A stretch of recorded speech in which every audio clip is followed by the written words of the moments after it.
అందరికీ నమస్కారం. నా పేరు Archana. Welcome to your stories. ఈరోజు కథ ప్రేమ మధురిమ. ఇంటి ముందు పందిట్లో ఇద్దరిని అభిముఖంగా కూర్చోబెట్టి, నాన్న, కోడలి మెడలో పసుపు తాడిని విప్పు అనింది సుహాసిని. అయోమయంగా చూశాడు. ఆ చూపులో కోపం కూడా కనిపించింది. విప్పండల్లుడు గారు అంటుంటే అక్కడున్న వాళ్ళందరినీ చాలా అంటే చాలా సీరియస్గా చూస్తున్నాడు. ఏమైంది అలా చూస్తున్నాడు? సిరి, మీ ఆయన్ని నీ మెడలో కట్టిన పసుపదాడు విప్పమని చెప్పవే అనింది పెద్దమ్మ. అదేంటి పెద్దమ్మ, ఆల్రెడీ కట్టింది, మళ్ళీ ఎందుకు విప్పమంటున్నారు? మంగళసూత్రాలు తీసి బ్లాక్ బీడ్స్కి కలిపి బంగారు చైన్కి గుచ్చాలి. ఓహో, అందుకేనా విప్పమంటున్నారు? బావా, మెడలో కట్టిన పసుపతాడిని విప్పేయి. ఏంటి డస్కి, ఈ పెళ్ళిని మాఫీ చేద్దామనుకుంటున్నావా? అంటే కట్టమనడం నీ ఇష్టమే, విప్పమనడం మీ ఇష్టమేనా? నేను విప్పను, వెళ్ళిపోతున్నాను అంటూ అక్కడి నుండి లేస్తుంటే, బావా అది కాదు, నేను చెప్పేది విను అంటూ తన చెయ్యి పట్టి కూర్చోబెట్టింది. అలా కూర్చోబెట్టగానే కోపంగా చూశాడు. అది కాదు బావా, మంగళసూత్రాలకి ఇదిగో ఈ బ్లాక్ బీడ్స్ ఉన్నాయి కదా, అవి గుచ్చి గోల్డ్ చైన్కి కట్టి మెడలో వేస్తారు. అది నువ్వే వేయాలి. మంగళసూత్రాలు ఎంత ఇంపార్టెంటో బ్లాక్ బీడ్స్ కూడా అంతే ఇంపార్టెంట్, అర్థమవుతుందా అంటుంటే, అయితే విప్పడం దేనికి అన్నాడు అదే సీరియస్నెస్తో. దక్షిత తల కొట్టుకుంటూ, మంగళసూత్రాలకి ఇవి గుచ్చాలండి, అర్థమైందా? ఒక్కసారి కట్టాక నేను మళ్ళీ విప్పను. ఉషో, మీకెలా చెబితే అర్థమవుతుంది? చెప్పకు, నువ్వు చెప్పేది నాకు నచ్చలేదు. ఇదొక్కటి విప్పడం కోసం నన్ను ఇక్కడ కూర్చోబెడితే నేనవసరం లేదు అంటూ అక్కడి నుండి తన రూమ్కి వెళ్ళిపోయాడు. వెళ్తున్న దక్షిణి అయోమయంగా చూస్తూ ఉండిపోయారు. ఏమైంది సిరి, మీ ఆయనేంటి అలా వెళ్ళిపోతున్నాడు? ఆయనకి ఇది విప్పడం ఇష్టం లేదంటే పెద్దమ్మా.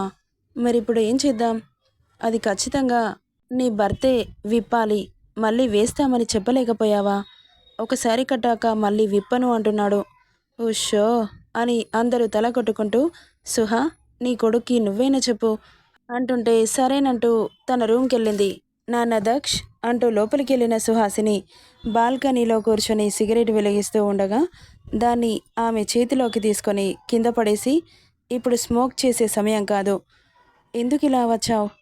అక్కడ నీకోసమే వెయిట్ చేస్తున్నారు నాన్న, పద. నేను రాను మామ్. అదేంటి నాన్న, ఈరోజు మంచి రోజు, సూత్రాలకి నల్ల పూసలు గుచ్చాలి, లేకపోతే అరిష్టం. చెప్పేది విను నాన్న. మామ్, కట్టిన దాన్ని ఎలా విప్పమంటావు? అది ఆచారం అంటే కట్టడం విప్పడం ఆచారమా? అయ్యో అది కాదు నాన్న, బ్లాక్ బీడ్స్ అనేవి మంగళసూత్రాలు ఎంత పవిత్రమో అవి కూడా అంతే పవిత్రం. ఎవరి చెడు దృష్టి వాటి మీద పడకుండా మీ ఇద్దరి దాంపత్యాన్ని కాపాడుతుంది. నువ్వు కట్టిన పసుపు తాడు ఎన్ని రోజులుంటుంది చెప్పు?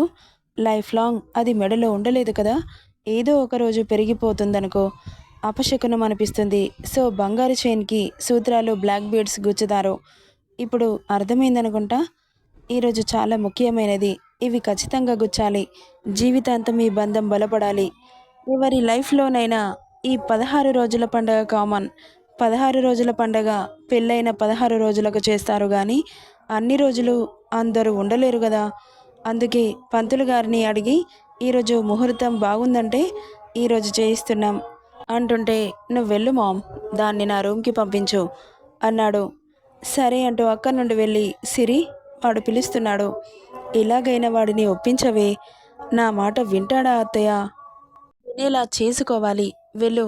ఏం చేస్తావో నాకు తెలీదు, నీ మాట విని కిందకి వచ్చేలా చేసుకో అంటుంటే అనుమానంగానే తలుపింది.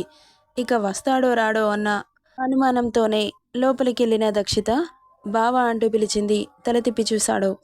దుర్ముహూర్తం వచ్చేస్తోంది, త్వరగా కిందకి పద అంటుంటే తల తిప్పి షార్పుగా చూస్తూ, నీకు పసుపు తాడు విప్పడం ఇష్టమేనా అని అడిగాడు ఒకే మాటగా. అదేంటి బావా, నువ్వు మళ్ళీ గోల్డ్ చైన్ మెడలో వేస్తావుగా, విప్పడం ఇష్టమా కాదా చెప్పు అంటుంటే తెల్లమొహం వేసుకొని చూస్తూ ఉంది. ఏంటలా చూస్తున్నావు? సే ఎస్ ఆర్ నో అంటుంటే తల కొట్టుకుంటూ, మనిద్దరి బంధం బలపడాలంటే మీరు ఈ తాళి విప్పక తప్పదు. మీరు ఇప్పుడు బెదిరిస్తున్నారు అని నేను సైలెంట్గా ఊరుకుంటే మనిద్దరి మధ్య ఎడబాటు వస్తే తట్టుకోవడానికి నేను సిద్ధంగా లేను అనింది. నెక్స్ట్ సెకండ్లో ఆమె చెయ్యి పట్టుకుని కిందకి వచ్చి ఇంతకుముందు కూర్చున్నట్లుగా కూర్చొని వాళ్ళు చెప్పినట్లుగా దక్షిత మెడలో ఉన్న పసుపు తాడుని విప్పి దక్షిత చేతిలో పెట్టి వెళ్ళిపోతుంటే సుహాసిని చేయి పట్టి కూర్చోబెట్టింది. ఇక సూత్రాలు తీసి బీడ్స్తో కలిపి గుచ్చి గోల్డ్ చైన్కి కట్టి సూత్రాలు గుచ్చిన చైన్ని దక్ష చేతిలో పెట్టి తన మెడలో వేయమనగానే వాళ్ళు చెప్పినవన్నీ అస్సలు చేయాలనిపించట్లేదు అతనికి. నచ్చితే చేస్తాడు, చెబితే కాదు. కానీ వెయ్యక తప్పలేదు. ఇక చైన్ వేసే వరకు టెన్షన్గానే ఉంది దక్షితకి. మళ్ళీ ఏం ఫిట్టింగ్ పెడతాడు అని. చైన్ వేశాక అప్పుడు రిలాక్స్ అయ్యారు. స్వీట్ బాక్స్లో నుండి ఓ స్వీట్ తీసి చేతిలో పెట్టి నీ భార్యకి తినిపించు అంటుంటే ఇప్పుడు తను ఏది పడితే అది తినకూడదు అని అవసరమా అన్నాడు. బావా, ఎందుకు ఇలా చేస్తున్నావు? స్వీట్ పెట్టడానికి కూడా కష్టమైపోతుందా అని బాధగా చూసింది. ఇలాంటివి తను తినకూడదు. అబ్బో, కేరింగ్. కొంచెం తింటే తప్పేం లేదులే అని పక్క వాళ్ళనగానే స్వీట్లో నలుసంత తీసి ఆమె పెదాల కంటించాడు. ఆ స్వీట్ని తినాలని ఆరాటం పాపలో, తింటే ఏమవుతుందో అన్న టెన్షన్ బాబులో. ఇంకా కొంచెం పెట్టొచ్చు కదా అని నోరు తెరుస్తుంటే పెడతా, రూమ్కి పద అన్నాడు. ఆమెకు మాత్రమే వినిపించేలా నిజమా అన్నట్లు చూసింది. అవును అన్నట్లు కల్లార్పాడు. అన్నాడు అంటే ఖచ్చితంగా చేస్తాడు. అందరి ముందు పెట్టడం ఇష్టం లేదేమో. ఇక కార్యక్రమం అయిపోయింది కదా, నేను వెళ్ళి రెస్ట్ తీసుకోవచ్చా అనింది స్వీట్ తినాలన్న ఆరాటంతో. ఎందుకంత ఆత్రం? ఇంకా పూర్తవలేదు, చాలా ఉంది అంటూ కొన్ని ఐటమ్స్ తెచ్చి ఇద్దరి మధ్యలో పెట్టారు. చిలక చుట్టిన తమలపాకు, ఖర్జూర, లవంగం. ఏంటివి అన్నట్లు చూస్తూ ఉన్నారు. ఇవెందుకు అని అడిగింది ఆత్రం ఆపుకోలేక. ఆగవే, చెబుతా కదా అనుకుంటూ అబ్బాయికి బొట్టు పెట్టు బాబు, దానికి పెట్టండి అంటూ కుంకుమ భరణి చేతిలో పెట్టింది. ఇక కుంకుమ తీసి సిరి నుదుటిన పెట్టి ఆమె కళ్ళు ఆకర్షిస్తుంటే క్షణం చూసి తల తిప్పేసుకున్నాడు. సిరి, ఈ చిలక తీసి మీ ఆయన నోట్లో పెట్టు. అది అలా పెట్టేసి చేతితో తీసి పక్కన పెట్టు అనగానే ఇంత ఈజీనా, ఓకే అంటూ అతని నోట్లో చిలక పెట్టి దాన్ని రైట్ హ్యాండ్తో తీసి పక్కన ప్లేట్లో పెట్టింది. మరి ఇంకోటి ఉంది కదా, దాన్ని ఏం చేయాలమ్మా? దాన్ని కూడా తన నోట్లో పెట్టి మళ్ళీ చేతితో తీయాలి అంతే కదా అనింది. కాదు అని ఏం చెప్పాలో అర్థం కాక సైలెంట్ అయిపోయింది. సావిత్రి, చెప్పమ్మా అంటుంటే నేను చెబుతాను అనింది సుహాసిని. చెప్పత్తయ్యా, ఏం చేయాలి? నీ పెదాలతో తీసి పక్కన పెట్టు అనింది. సచ్చింది గొర్రె అనుకుంటూ నువ్వేం మాట్లాడుతున్నావత్తా? అందరి ముందు ఇలా ఎలా చేస్తారు? అదంతా కుదరదు, నువ్వు చేయాల్సిందే, ఇది ఆచారం అంటుంటే దక్ష్కి నవ్వొస్తున్నా ఆపుకుంటూ చూస్తున్నాడు. ఇవన్నీ నా ప్రాణానికే ఉన్నాయని గునుక్కుంటూ. అత్త ప్లీజ్ అని చూస్తూ ఉంది. ఇంతసేపే అంటూ అరుస్తోంది పక్కన పెద్దమ్మ. నువ్వొచ్చి ఇక్కడ కూర్చో, తెలుస్తుంది. సిగ్గులేదు నీకు? నన్ను అక్కడ కూర్చోమంటావేంటే అని సిగ్గుపడింది పెద్దమ్మ. అసలు నువ్వు ఏం మాట్లాడుతున్నావే? ఎదురుగా పెద్ద డాడీని కూర్చోబెట్టి నిన్ను కూర్చోబెడతా. అందుకే ఈ ఏజ్లో అలాంటివి ఎందుకు అంటున్నానే అనింది సిగ్గుపడుతూ. మళ్ళీ తల కొట్టుకుంటూ తప్పదా అన్నట్లు చూసింది. నాంచకుండా త్వరగా కానివ్. నాకివన్నీ నచ్చవని నీకు తెలుసు కదా.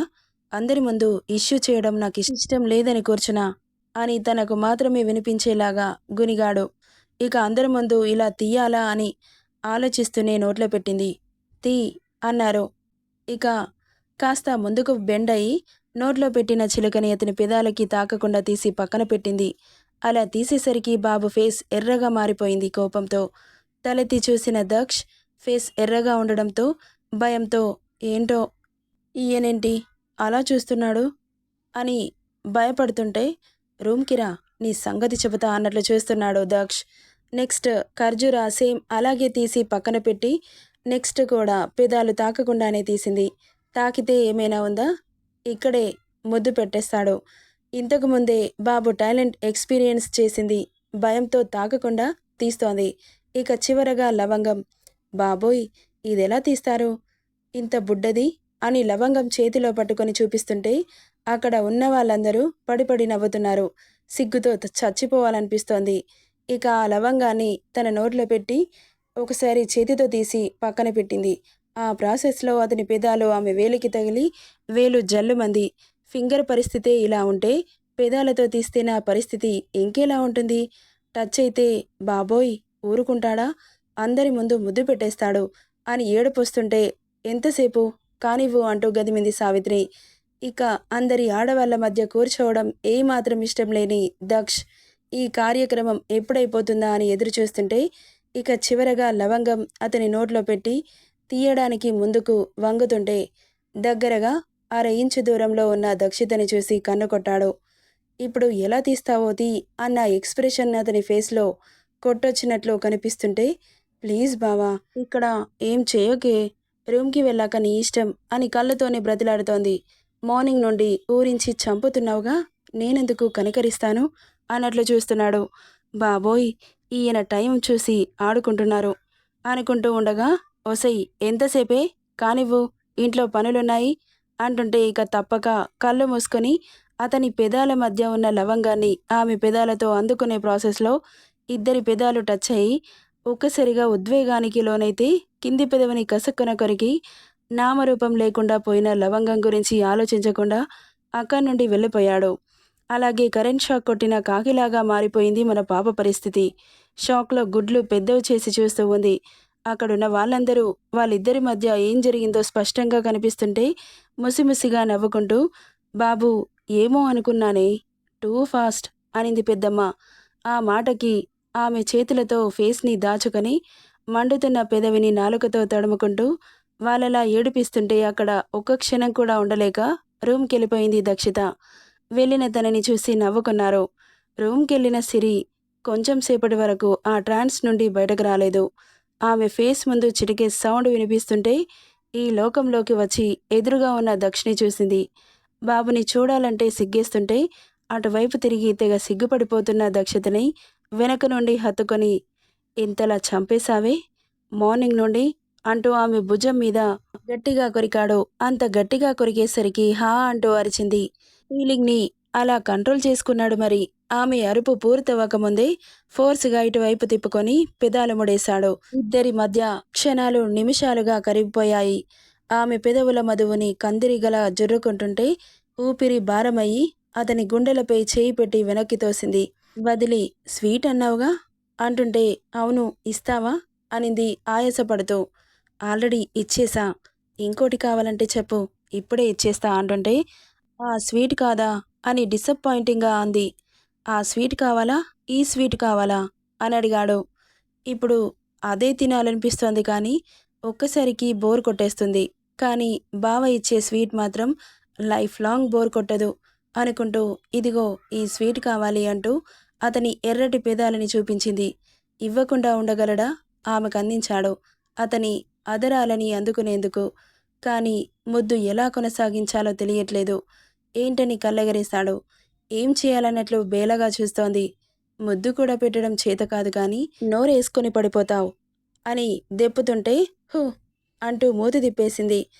తిప్పుకోకే అంటూ ఆమె బుగ్గలు పట్టి అలా తిప్పుకుంటే పెదాల ఆకారాన్ని మార్చేస్తా అన్నాడు. అమ్మో వద్దు అంటూ పెదాలపై చేయి పెట్టుకుంది. సరే కాని బావా, మార్నింగ్ నుండి ఎందుకంత సీరియస్గా ఉన్నావు అని అడిగింది. పెదవులు మంట పుడుతుంటే తడుముకుంటూ. నథింగ్ అంటూ కూల్ లిప్ బామ్ తీసి ఆమె పెదాలకి రాశాడు. ఇక ముచ్చట్లతో రొమాన్స్తో సాయంత్రం కరిగింది. రాత్రి అందరూ డిన్నర్ చేసి గుసగుసలు పెట్టుకుంటుంటే, ఏంటి పెద్దమ్మ గుసగుసలు పెట్టుకుంటున్నారు? ముందైతే నువ్వు ఈ చీర కట్టుకొని రెడీ అవ్వు అంటూ సావిత్రి ఓ కవర్ తీసి సిరి చేతిలో పెట్టింది. ఎందుకని అయోమయంగా అడుగుతుంటే, ఈరోజు మీ శోభనం అనింది పెద్దమ్మ. ఆ మాటకి ఆమె గుండె అలజడిగా మారి బుగ్గలు ఎర్రబడ్డాయి. వెళ్ళవే, బొడ్డు కిందకి చీరకట్టు అంటుంటే పక్కనే ఉన్న వాళ్ళు నోటి మీద వేలేసుకున్నారు.